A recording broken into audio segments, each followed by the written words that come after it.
there's great reward with being a contractor, financially in terms of the experience you get, so I'm not going to deny that. But there is great risk. And are you prepared to take that risk on? My contract was not renewed until the last day of my extension. Now, for some people, they can't work with that risk.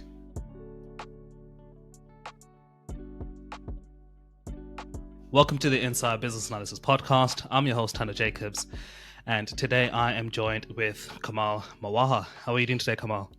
Yeah, I'm good, thanks. Thanks for having me on this podcast.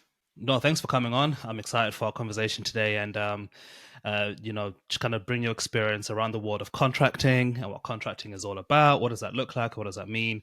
A lot of business analysts who are currently working as employees and potentially thinking to themselves, maybe it's time to switch to contracting. But just kind of give them a really good overview in our conversation today, right? I just ran what that looks like and what that means and all the rest of it. So I'm excited to dive into that. But before we do get into that, just kind of give a brief introduction into who you are and what you do. Yeah, sure. So I'm Kamal Marwaha. I've been a business analyst for, I don't like to admit it, but about 15 years now. And I think 11 of those years has been as a contractor. Wow. And I've worked across a range of different sort of private sector and public sector companies within the FS space and sort of public sector, sort of government, central government roles. My experience has varied across sort of process change, digital services, centre of excellence, and yeah, sort of 11 years is sort of how long I've been contracting. So it's quite a while now. It's been a long time and it's been really enjoyable. And I just wanted to use my experience to give it back to the BA community because I get lots of questions from BAs on they're considering contracting, but they never quite sort of understand what they need to consider or what some of the pitfalls or what are some of the sort of factors they need to take into account. So I'm looking forward to sort of giving that information and insight to sort of the rest of the BAs. Absolutely. Yeah, no, and I appreciate that because, as you said, there is a lot of questions around this. We'll hopefully cover quite a few of them and give people some insight into this world.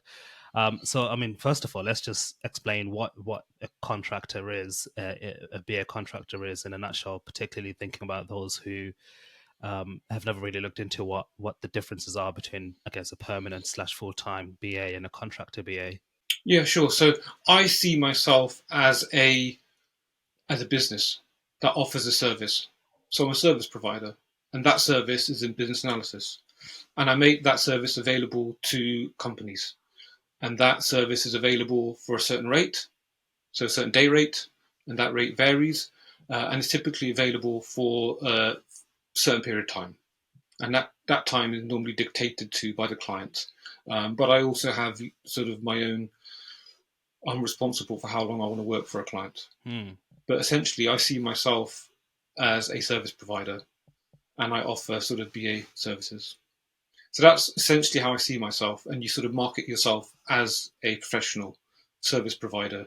So what I tend to do is that I am constantly putting myself out there in the market, whether it be attending IIBA events to make myself available, to make myself known in the community, or just making myself sort of known to recruiters, because you're always sort of constantly building those relationships with recruiters so that you're always constantly sort of making your business known, essentially, in the same way any other business is constantly having to market itself in the same way. So that's essentially how I see myself. You're a business, whereas when you're an employee, you're working for a big company and you're there for a certain period of time and you're hoping to stay at that company to grow and develop. So you're not typically looking to sort of market yourself outside of that permanent opportunity. Love that. And it's before we kind of get into the practicals around it, it almost sounds like there needs to be a moment of a mindset shift almost, because to think of yourself as a business and a service provider, that's quite a different approach altogether, as opposed to I'm a business analyst and I'm looking for a job with X number of companies or whatever that looks like. How would you advise people to kind of, I guess, make that switch, and what does that switch look like in your mindset? So when you're, as with any business, you need to keep yourself relevant. So in the past 11 years, there's been a massive shift towards agile, for example. and digital projects. So that's been the key skill that has come into the marketplace. So as a BA, you need to have that constant, as a contractor, you need to have that constant awareness of what's happening in the market, what are the trends. Okay, so if there was a move like 6, 7 years ago towards agile and digital BAs, you need to get yourself that experience. Because what you don't want is if the whole industry moves towards agile and you're the only BA out there with no agile experience, you're typically going to struggle to get work, for example. So you need to have that constant awareness of where is the industry going, what skills do you need to have. And some BAs, for example, tend to focus on particular skills or industries. So, for example, they might focus on SAP, or they might focus on like investment banking. Right. But if you're the key thing to consider if you're a contractor is how do you keep yourself relevant? Whereas when you're in a company as a permanent employee, you work with that company for your learning and development and training. So you work with that company to sort of navigate your career development. How do you want to progress? When you're a contractor, you don't have that. Right. So you're responsible for that yourself. So that you need to, there's a lot of BAs that I know shifted towards product ownership. There was a big move towards product owners sort of the last few years. So some friends of mine have moved towards that space. Some of my friends have moved towards delivery management. So, I've got friends that move with the industry in terms of where they see themselves going. And that's the key difference is what skills do you have? What does the market need? And where do you want to be? Because the last thing you want is to be a BA with skills that are becoming outdated and sort of no longer needed in the industry. Right.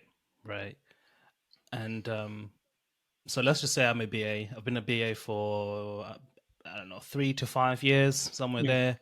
And employment that is, and I'm considering or thinking about becoming a contractor. Yes. And I'm kind of hearing what you're saying about, I'm a business, I'm a service provider, and kind of having this mindset, and also just kind of this idea of almost continuously learning and keeping up to the pace and the trends of the marketplace and things like that. Yes. But what's the first thing I should do? What's the first step look like if I'm really thinking about doing this switch from full-time to contracting? The first thing I would say to any contractor, or sorry, any individual is firstly look at your skill set and your experience. What is it that you've got?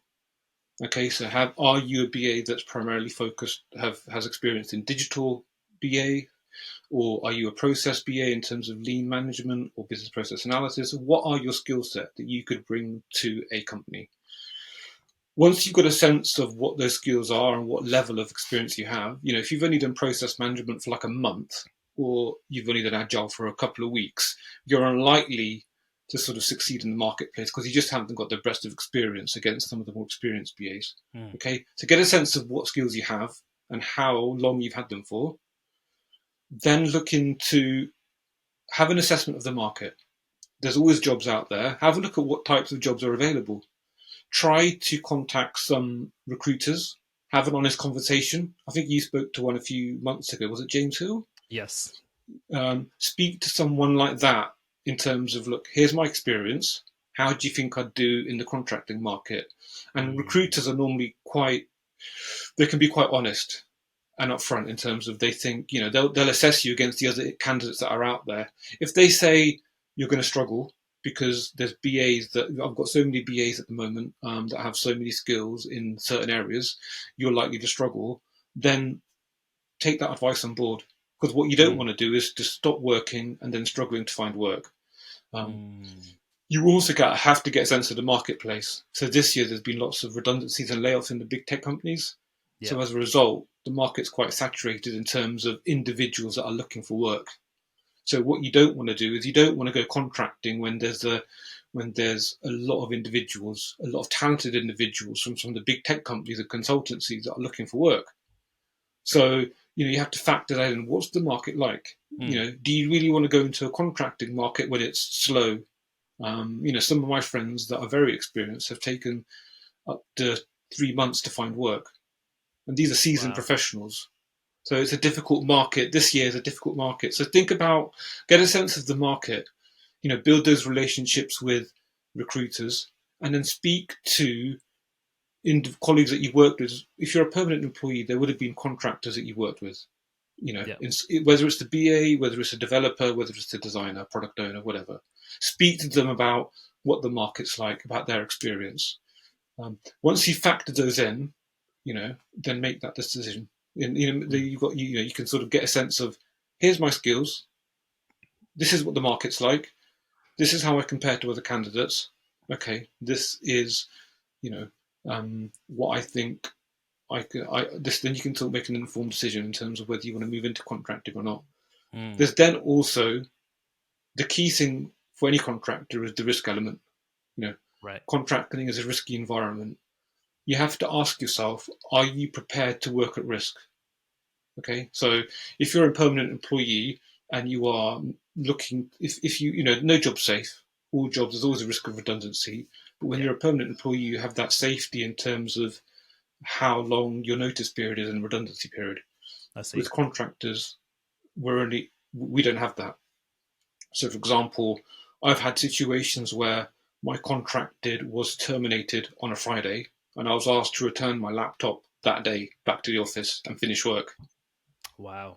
Okay. Or I've had situations where my contract got extended for 12 months, and within 2 weeks of that extension, my contract came to an end.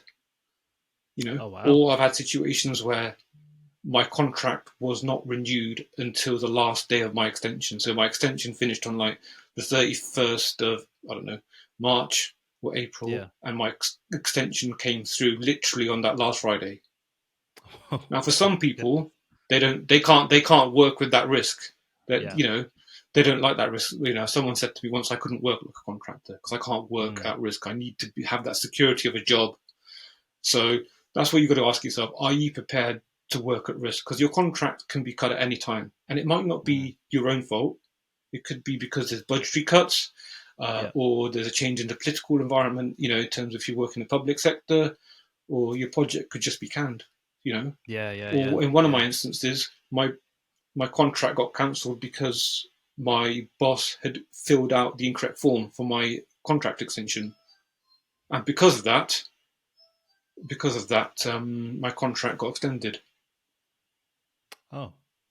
So not extended. Sorry, it got terminated early. Yeah. So I was literally told to come in that Friday and return my laptop.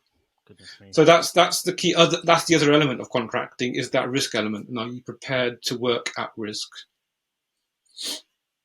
Okay.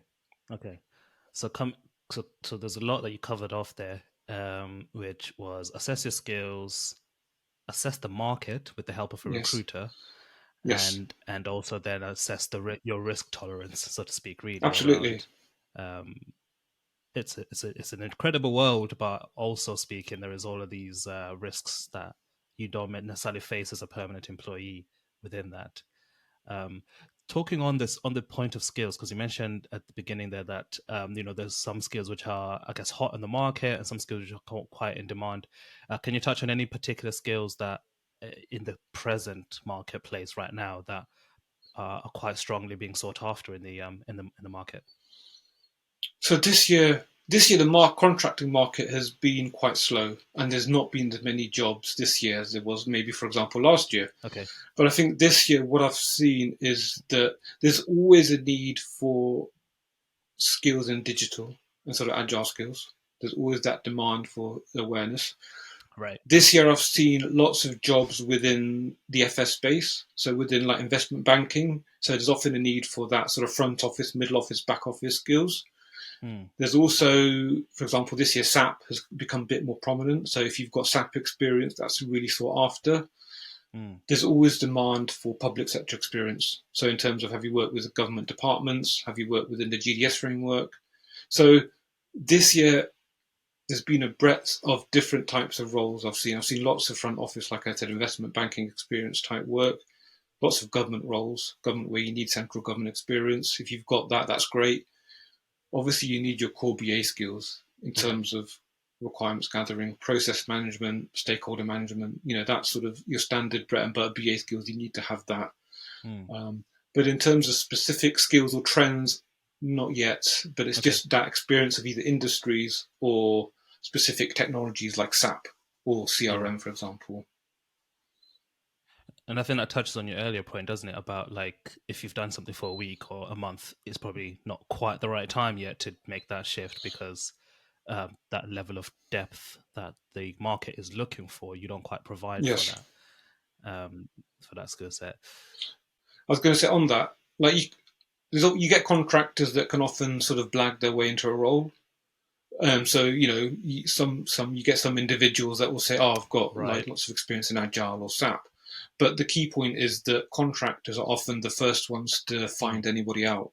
So if you are lacking in a certain skills, contractors will find you out. And some of my friends that are contractors were saying to me they can suss I see. somebody out within a day or a couple of days. So if you aren't Right. if you haven't got the requisite I skills see. and you've sort of maybe been a bit dishonest with the truth, if you're working with fellow contractors, they will find you out. So you need to be very careful of sort of Mm, what you sort of say on your yeah. CV and what you sort of you say is your experience. Yeah. But also just, I guess, very honest, and just being transparent about the level of skill that you bring to the table. And if it's not quite at that level that the contractors or the contractor market is looking for, then that might be a sign for you to consider focusing on your development first before you make that move, right? Um, so Yeah. obviously the other bit that you touched on was the Yes. risk bit. There's two things I want to pull out from that. The first thing is, in spite of the risks, there are still people wanting to become contractors. Why do you think that is? Firstly, I think it's you can't get away from the financial sort of benefits. You getting paid a Right. day rate, and so when you factor in sort of the day rate and sort of how much tax you're paying, it's more beneficial. And it's as you get Mm, more as you progress within a role or in seniority, your rate goes up. So the salary and the financial benefits mm, can be great. So I think that's one aspect. Another aspect is that you are in charge of your own career development. So you are in charge of which sort of path you want to take. So do you want to focus on a particular area in terms of process? Do you want to be a process BA? Do you want to be a digital BA? I wanted to focus more on the public sector side, and I've really enjoyed that. So in the last 5 years, I've right. spent my time within the public sector, and I've sort of moved towards that deliberately, and I've really enjoyed that. So I'm in control of my own career, and there's certain industries that I've worked in that Mm, aren't as appealing or interesting, so I've sort of steered away from them. okay. So, but you're in control of your career and where you want to take it. And like I said, I've had friends that have moved into business architecture or product owners or product Mm, managers, and they've made that they're in control, so they can make that change. So I think that's the other aspect that I often see. doesn't get seen. You're just in charge of your development, and you can take the career wherever you want it to be. Mm. And just to really shine a light on those differences, but the first one being income, Yes, the average BA is probably somewhere between, I don't know, let's say between 45 and 60,000 as a salary yes, range, somewhere there typically. Senior BA, maybe they might reach towards the 70s, potentially depending on the industry and all sorts. But contracting wise, for somebody who's then thinking, okay, I keep hearing about these financial benefits, but what does that yes. actually then mean in the sense of numbers? Okay, so let's this year I've seen a sort of drop in the sort of day rates for contracting as a whole. Right. But typically for a BA, you are looking at day rates of around sort of 450 to sort of 600, 700. And the higher the rate is typically for BAs with more experience or with specific experience. So I touched earlier about sort of investment banking experience. If you've got those sorts of skills, you can command a higher day rate. I see. But let's go with a really simple example of around £500 a day. Okay. A typical sort of so if you're billing yourself for let's say 20 working days in a month, over the course of 20 days, £500, that's £10,000 net sort of gross income.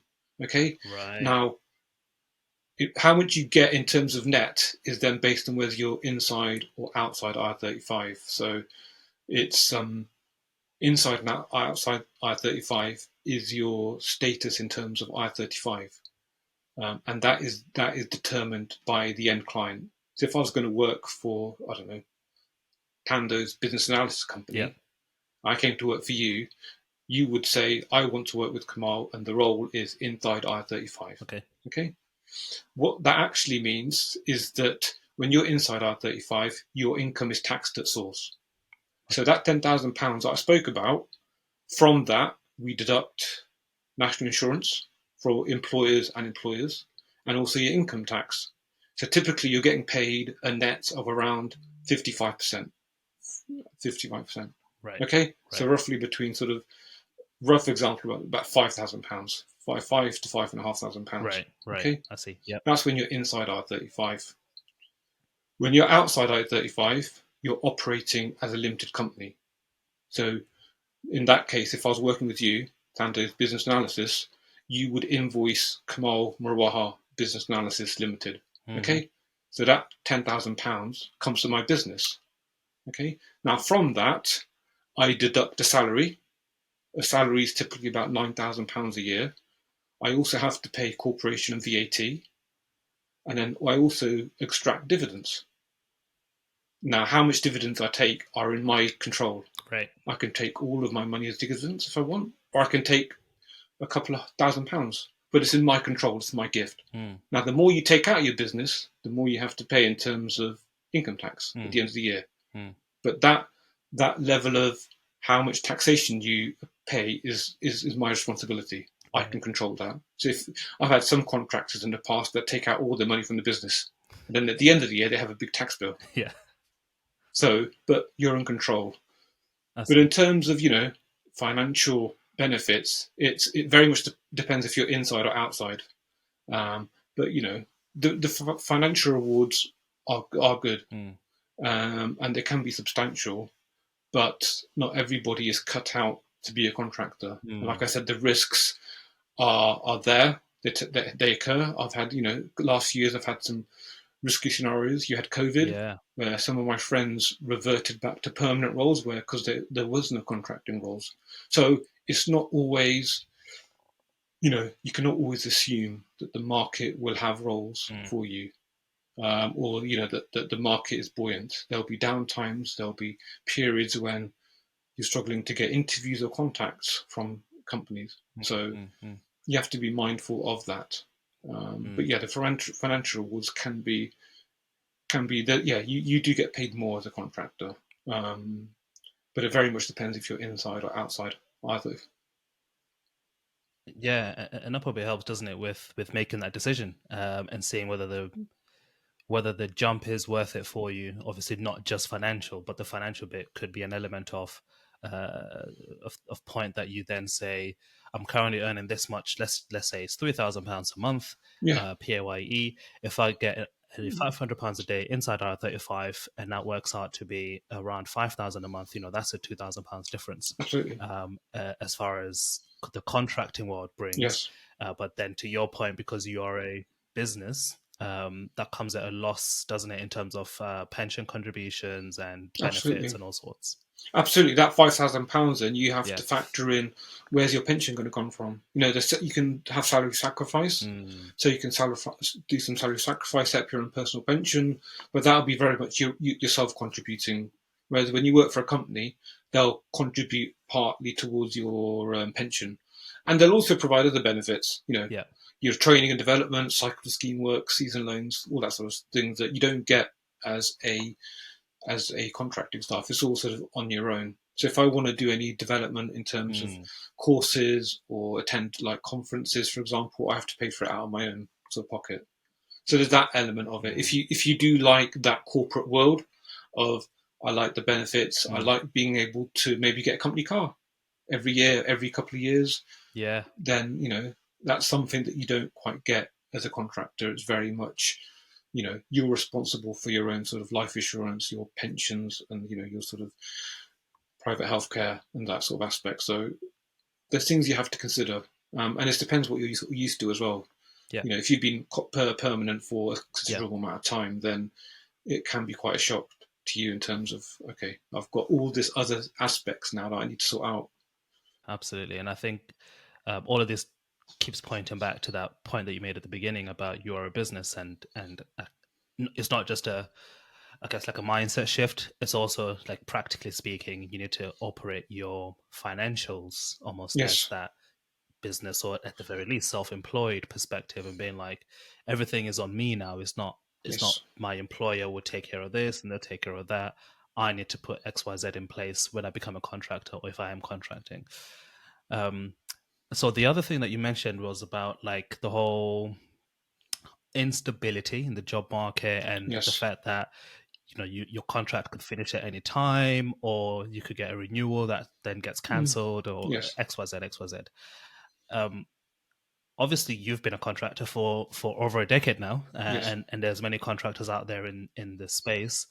How are you managing that particular instability then? What are the things that you're then doing in terms of, if a contract then gets dropped, say, this Friday, God Yeah, forbid not, but yeah. if it does, then what do you do? How do you manage that? Well, firstly, as a contractor, you're never really out of the market. You always have an eye on the market. So whether Right. you're looking at the job boards, whether you're regularly talking to recruiters that you know well, you're always you always have an eye on the market. So this year, for example, I knew the market was quiet and there wasn't as many jobs. So I regularly maintain contact with recruiters. They reach out to me, and they say, "Are you available?" I'll say no, but please still keep contacting me. I want to maintain those relationships.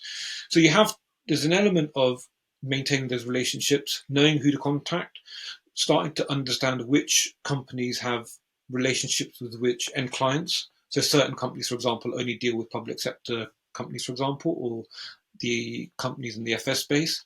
You need to understand who they are, and you need to Oh, reach you mean out to them. recruitment companies, right? Yeah, recruitment companies. Make friends with recruiters. I've had one recruiter that's placed me at nearly sort of 50, 60% of my jobs in the past. He's placed me so many Wow. times. He's got me out of a number of situations when some of those contract scenarios I spoke about took place. So Mm, make friends with mm, recruiters, and you build those relationships. So I've known some recruiters for like nearly 8 years now, 8, 9 years. So we've built a strong sort of yeah. history of um, them getting work for me and me getting sort of work for them in terms of being placed. So it works both ways, that relationship. You also, if you're a good contractor and you made a good impression, companies will look to bring you back. So keep in contact with your previous companies. Right. Keep in touch, whether it's informally, whether it's you go for a drink, whether you go for a coffee, whether you just like message them on LinkedIn every now and again just to say, how's things? Are you looking? You know, you should need to maintain those relationships with your employers as well. And if you've done a good job, then they're more likely to bring you back. Even if there's no work, they'll Mm, sometimes say, look, we'll mm, see if we can do something to bring you in. So you need to always have an eye on the market. If you know that the market is slow, then you know that you need to keep some irons in the fire. Because you know that mm. you need to be prepared should your projects come to an end or they just get terminated. Some companies are really good in that they'll let you know in advance your contract won't be ending, you won't be renewed. So you get some contracts on Right. LinkedIn that say Yeah. I'm finishing in December. Let me know if anything comes up. Um, Mm, so yeah, most companies are they work. They're really sort of they're really good to work with, and that they give you that heads up to say, look, you're not going to get extended beyond December. Um, some companies don't. mm, mm, Sometimes out of mm. no fault of your own, your contracts get terminated early. And in that scenario, you then need to tap into those contacts, those relationships that you've built over the past sort of however long you've been working. Also, your friends. You Yeah. should. Every Right. contract Yeah. I've been at, I have made friends as contractors. So I've got a relationship with quite a number of individuals now that I sort of message regularly, not just about work, about non-work Mm, stuff, but when the time comes, if they need work, they message mm. me, and if I need work, I'll message them to say, look, do they know anything? And then sometimes they'll message me or forward like job adverts to me or emails that they've received. So there's a really good sort of relationship there that I've built with contractors. Yeah. Yeah. Yeah. No, that's a really good point. And in terms of building those relationships, is it places like LinkedIn that you're doing this? LinkedIn certainly helps. It's I don't Okay. go I don't sort of go cold calling on LinkedIn. So, for example, I've sort of, because I attend IABA events quite regularly. So what I'll do is that I'll sort of meet people there. Mm. I'll sort of say, look, I'm a contractor. My contracting's coming to an end. Do you know anyone? They might say, you can speak to X person? Message them, say that I've let you know that you know me. So LinkedIn isn't my first port of call. I'll normally reach out to people in a more sort of like old-fashioned way, like in person, and then I might use LinkedIn to carry on sort of networking opportunities. I'm not one for like cold calling on sort of LinkedIn because I don't. That's not my sort of approach. But I know other people that do. But like you Yeah. said, some people post job adverts on LinkedIn, so then you can connect to people, you can message them, and then you can build relationships that way. So that I've done that where individuals have said, "Oh, we're looking for a BA. Message me if you're interested." So I've sort of networked that way, but not Mm. directly in LinkedIn. I like to. Part of the reason I attend IB is to build my sort of presence within the business analysis community, and I can sort of understand which BAs work where, Mm. and if I do need to work some these organisations in the future, I can sort of reach out to these individuals and just say, look, are you looking for BAs at the moment? And people are quite honest. If you're open and say, look, Yeah. I'm looking for a contract, people will say, no, we're not looking, or actually, you know what? One individual said, we're not looking for BAs, but we do take recommendations on good BAs. So I'll put you in contact with my head of business analysis.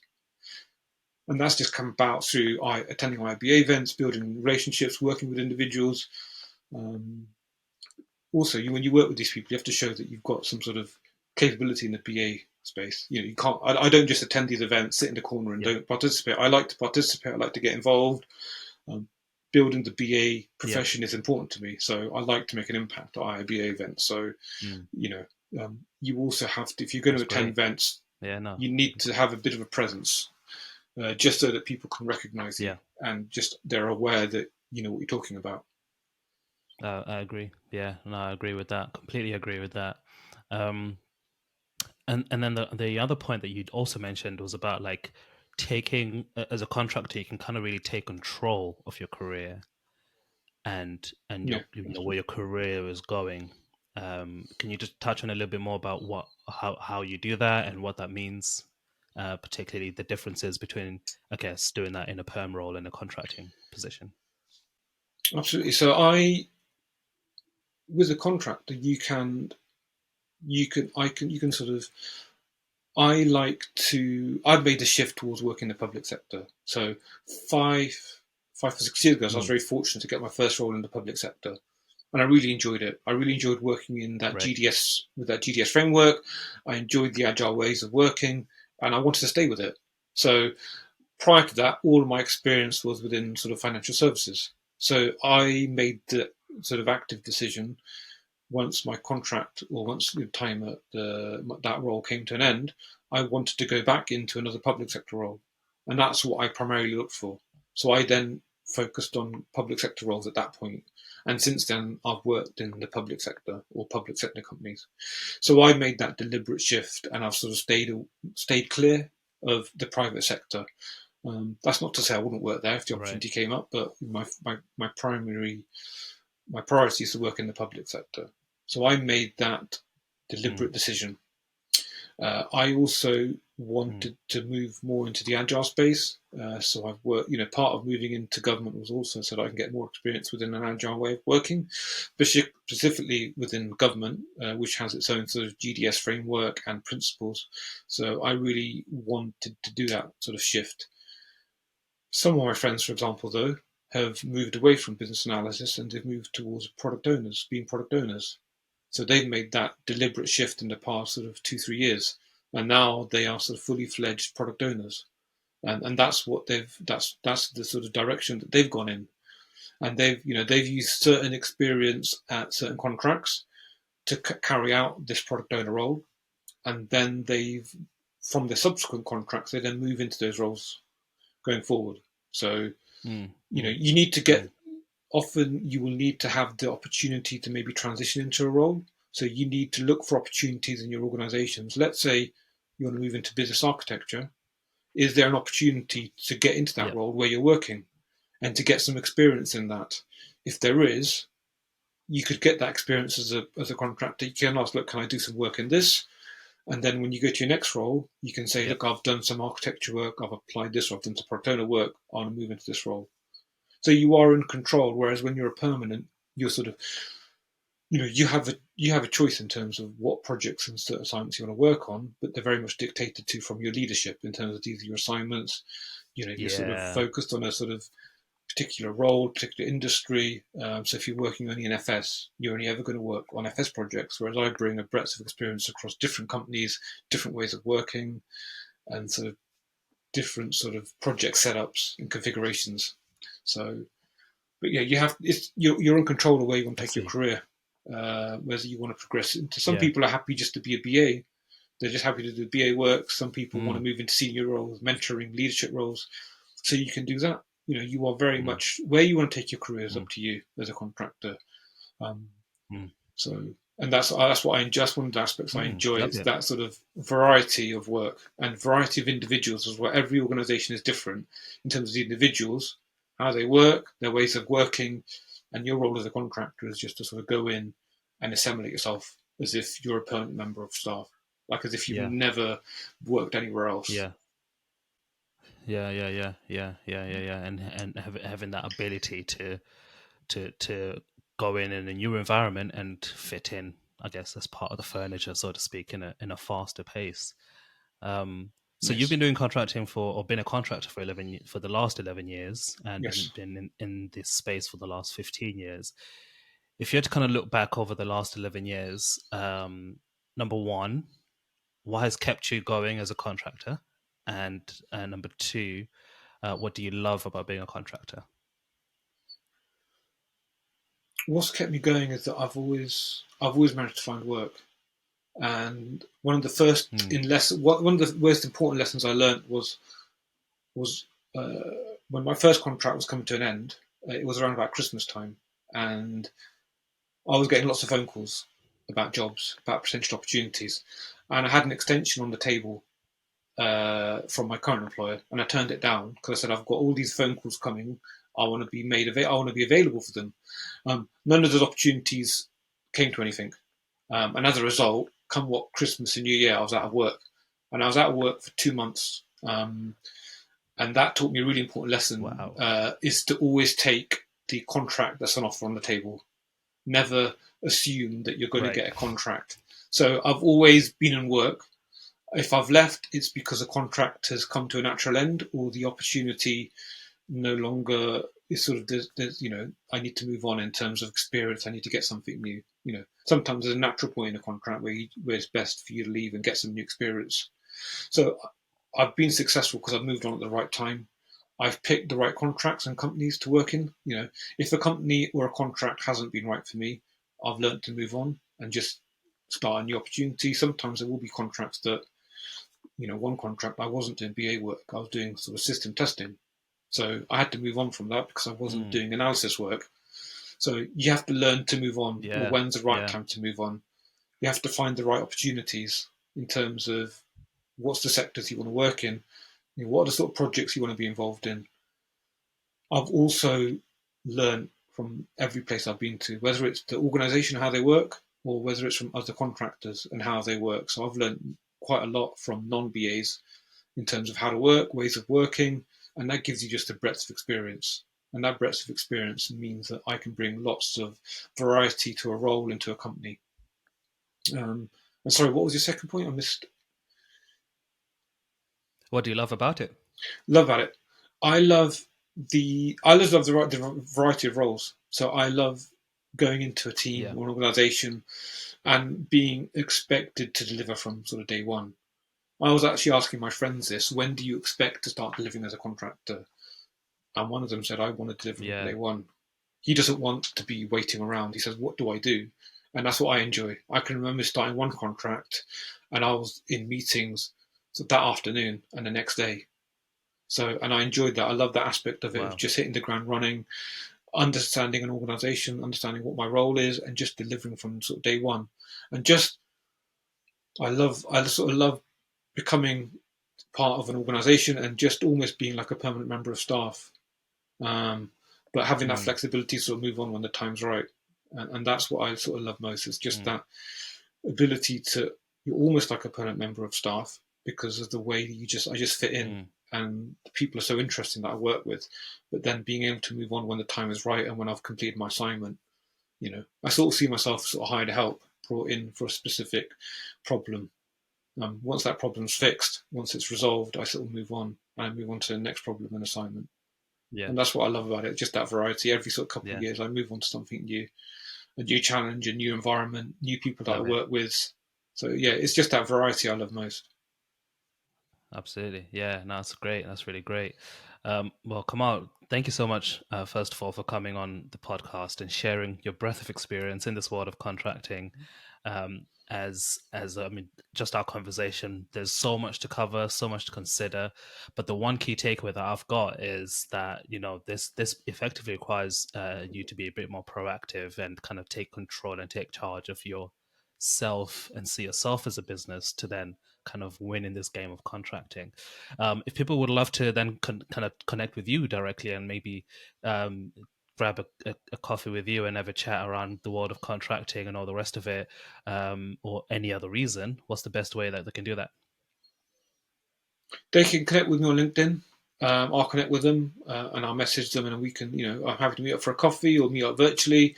So yeah, absolutely, LinkedIn's the best way, and then we can sort of take it from there. But yeah, no, absolutely, it's been really enjoyable to talk about this, and anyone else that wants to take this further, I'm happy to sort of talk to them outside of, outside of this format. Yeah, no, it's great to hear. I'll put your the link to your LinkedIn on the show notes of the show. And final question is, um, thinking about the person who's kind of listened to this conversation, and they are feeling inspired to take this journey. What's your closing remarks to them? There's great reward with being a contractor financially in terms of the experience you get, so I'm not going to deny that. But there is great risk, and are you prepared to take that risk on? Like I said, there'll be periods when the market is down. During COVID time, lots of companies weren't recruiting. Some of my friends had to go into working in warehouses, for example, just to keep earning. Wow. You never know what might happen. So, by all means, it's a very rewarding career financially, but are you prepared to take that risk in terms Mm, of could you, waiting for work? So, yeah, it's a great way to work, but it comes with lots of caveats, and you just need to be very mindful. When I first went into contracting, my friend said to me, the friend that I sought advice from, he said, "It's not about the first contract you get; it's the second, third, and fourth contract that you need to think about." So it's that's my closing remark. It's just be mindful. It's not just about the money. mm. There's lots of other aspects you need to factor in. If you're happy with those, then by all means go for it. You know, Yeah. take the plunge. Yeah, take the plunge. Well, I appreciate your honesty and appreciate the kind of showing the real life of a contractor, really, and not kind of painting it as this amazing thing that some people may do. It's kind of like, yeah, it's amazing, you can earn six figures, but actually, what you're painting is this realistic picture of balancing risk and reward, and then making that decision on, is the risk worth it? Is the reward worth it? Depending on where you are in your career and all the rest of it. But yeah, no, really, really Yeah. appreciate your thoughts today, Kamal. I've really enjoyed this conversation, and thank you so much for coming on once again. Thanks for having me, and I've enjoyed talking about it.